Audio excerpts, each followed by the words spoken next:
Үйлөнөм деп кыз издеп жүргөн жигитке насаат. Кыз менен таанышканда анын ыйманына баа бериңиз, тазалыгына баа бериңиз. Жана балдарыңызга кандай тарбия берет ошол жагын сураңыз. Намаз окуйбу, оронобу, албетте ал сөзсүз түрдө.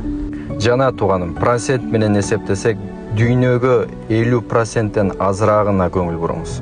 Себеби дүйнөгө 50%тен көбүрөөк кызга турган болсо, эртең сиздин акчаңыз төгөнгөндө, эч нерсеңиз калбаганда, ал үйдө ызы-чуу чыгарып сиздин мээңизди жейт. Бир сындырымга да шүгүр келтирген аял заты мына ошол урмат сыйга татыктуу. Себеби ырыскы Аллахтан гана болот экенин ал толук түшүнөт. Диндар айым ушундай кылат. Ар тараптан сизди колдоп, барга шүгүр, жокко каниет кылат. Ушуну тандаңыз тууганым. Эгер айтылган сөз туура болсо, туура деп жазыңыз. Эгер туура эмес болгон болсо, өз ой пикириңизди айтыңыз.